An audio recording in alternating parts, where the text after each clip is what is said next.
Welcome back to MMA Unleashed, where fight fans get their real stories, raw drama, and all the latest news from the octagon and beyond. Delia still wants to know what happened in his fight with Waldo Cortez Acosta at UFC Vegas 110. The official ending of Saturday's heavyweight co-main event will go down as a knockout win for Cortez Acosta, but that result only came after a confusing, foul controversy that took place after it looked like Delia had ended the fight with a flurry of strikes. However, Cortez Acosta complained of an eye poke, and after a video review that clearly showed he was fouled, Smith gave him the option to continue, and moments later, the fight resumed. Less than 30 seconds later, Acosta caught Delia with a huge right hand to instantly turn around the fight and earn a shocking finish. Late Sunday, Delia posted a 5-point statement to Instagram stories, expressing his fury at the referee and the commission's decision. He wrote, "I'm not sure if I hit him in the eye. I think it's near the eye, and of course I want a video where you can see that stab." The referee did not show timeout, but stopped the fight and therefore declared him the winner. That decision cannot be changed later. The opponent sat and relaxed while watching the footage. Replay used after the interruption, which rules do not allow. After all, the fight continued irregularly. I ask for nothing more. Just honesty. I don't run from defeat. I respect every opponent and every outcome, but not when rules are broken and I'm robbed. Not in this way. The sport hasn't seen this yet. In a new social media clip, Islam Makhachev was asked by Khabib Nurmagomedov how he would fare against his 2015 self. Without missing a beat, Islam replied that he'd strangle 2015 Makhachev in the first round. So ska. Disrespect. Disrespect. Alex Pereira made a trip to Milan this week where he paid a visit to AC Milan Stadium and met soccer superstars Zlatan Ibrahimovic. Pereira wasn't alone on the trip. Nina Drama joined him, and during their travels, Poitin surprised her with a brand new Rolex as a thank you gift for helping him learn the English language. Alex, give me the Rolex. I will. Real 5, Nina, 1 Rolex. Rolex. Don't be jealous. Don't be jealous. Good teacher, you're learning for me. Give me one who likes me. Charles Oliveira has laid out some bold ambitions for his future inside the octagon. Fresh off an impressive submission win over Mateo Gamer at UFC Rio last month, the former lightweight champion expressed his desire to face Max Holloway for the BMF title. However, during a recent interview on UFC Fight Pass, DeBronx revealed that his sights don't stop there. If he captures the BMF belt, he plans to pursue the undisputed lightweight championship once again. How soon are you gonna have UFC gold wrapped around your waist once again? He say,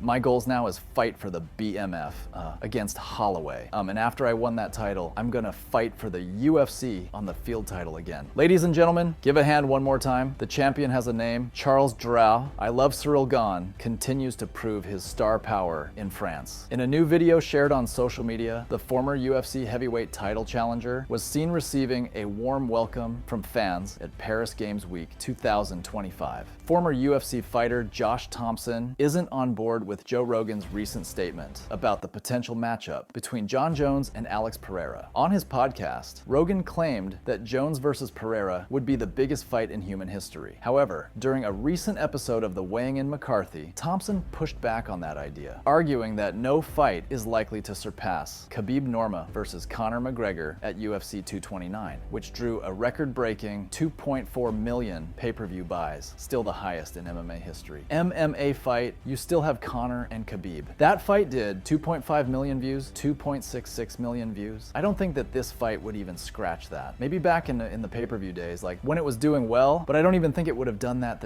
those numbers. There's just too much animosity. Conor was a huge star. John's never been one to deliver. Now, are we just talking in terms of the excitement of it? Are we talking, at this moment, absolutely, it's the biggest fight to make. I don't think there's no other fight that you can make that will get this much pop at this moment in the sport. But to say that it's the biggest fight in human history, I'm gonna have to disagree. But look, I'm not saying that I'm not excited for this fight. I'm absolutely excited for this fight. If you want to put this fight together, I would love to see it. Valentina Shevchenko has publicly backed Joe Rogan following Ronda Rousey's recent criticism of the UFC commentator. During a recent appearance on Bert Kreiser's podcast, Rousey referred to Rogan as a fan with an audience and argued that he isn't an expert on fighting since he never competed in MMA. I was just talking to Joe on the walk over. How long for me to train to beat Ron? That'll never happen. He wouldn't know. He's not an expert. He's a fan with an audience. That's interesting. Is that how you feel about you? Never fought. He He fought Taekwondo do, right? Never fought. That's not fighting. That's not fighting. Well, now Valentina defended Rogan, tweeting, "I see Joe Rogan as a huge expert of martial arts, nobleman, hunter, sportsman, and good example for youth." Isaac Dulgarin has been released by the UFC just hours following his first round submission loss to Yadir Delva at Saturday's UFC Vegas 110. Ariel Hwani reported that the official reason was attributed to Saturday's loss. However, the bout has been the center of controversy after a ton of money started to come in on Dulgarin, a sizable favorite to lose in the first, which is what happened. The bout was apparently questionable enough that several online sportsbooks, including Caesar Sportsbooks, said they would refund bets that users placed on Dulgarin to win. Many fans and analysts have since called the fight suspicious, with UFC veteran Michael Kessa harshly criticizing Dulgarin's performance, calling it amateur and absolute trash. The controversy has now escalated further. According to MMA betting insider Harry Mack, the FBI has reportedly launched an investigation into the incident. He tweeted, very important tidbit here, "The FBI notified the UFC of the abnormal action and line movement and gave them hours to pull the fight. They chose to continue, and from my perspective, are now complicit in fixing a fight." Harry later followed up with additional details. Update: federal regulators have flagged over 100 UFC fights this year for abnormal betting patterns, including 2 additional fighters on last night's card.